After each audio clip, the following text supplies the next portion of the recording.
જાહેર વિતરણ વ્યવસ્થાને ટેકનોલોજી સાથે જોડી ગુજરાત આજે નવી દિશામાં આગળ વધી રહ્યું છે. ગાંધીનગરના મહાત્મા મંદિર પર કેન્દ્રીય ગૃહમંત્રી અમિત શાહે CBDC આધારિત જાહેર વિતરણ વ્યવસ્થાનો પ્રારંભ કરાવ્યો. પ્રારંભની સાથે ગુજરાત દેશનું પ્રથમ રાજ્ય બન્યું છે જ્યાં સેન્ટ્રલ બેંક ડિજિટલ કરન્સીથી સબસિડી ટ્રાન્સફર થશે. મુખ્યમંત્રી ભૂપેન્દ્રભાઈ પટેલ, કેન્દ્રીય મંત્રી પ્રહલાદ જોશી અને નાયબ મુખ્યમંત્રી હર્ષ સંઘવીની ઉપસ્થિતિમાં આ નવી સેવાનો પ્રારંભ કરવામાં આવ્યો. CBDC સિસ્ટમ હેઠળ લાભાર્થીઓને ડિજિટલ વોલેટમાં ટોકન મળશે. QR કોડ અથવા OTPથી લાભાર્થી અનાજ પ્રાપ્ત કરી શકશે.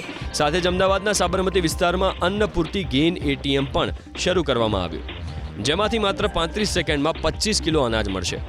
કાર્યક્રમને સંબોધિત કરતા અમિત શાહે કહ્યું કે આ ડિજિટલ સિસ્ટમથી હવે કોઈ વચેટીઓ લાભ નહીં લઈ શકે. કોંગ્રેસ પર શાબ્દિક પ્રહાર કરતા અમિત શાહે કહ્યું કે કોંગ્રેસે ગરીબી હટાવવાની વાત તો કરી હતી, પણ કોઈ વ્યવસ્થા નહોતી કરી. એટલું જ નહીં, સંસદમાં રાહુલ ગાંધીએ ટ્રેડ ડીલને લઈને કરેલા નિવેદનનો અમિત શાહે મહાત્મા મંદિરથી જવાબ પણ આપ્યો. मैं राहुल गांधी जी को चैलेंज देना चाहता हूं, किसी भी मंच तय कर लो, भारतीय जनता पार्टी का युवा मोर्चे का अध्यक्ष आकर आपसे चर्चा कर लेगा नुकसान किससे. मैं आज इस मंच से देश के किसानों को कहने आया हूं कि राहुल गांधी झूठ बोल रहे हैं, देश के किसानों को गुमराह कर रहे हैं.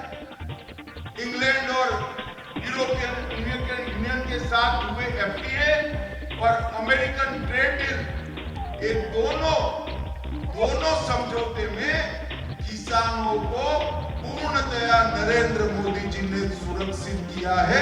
किसी को चिंता करने की जरूरत नहीं.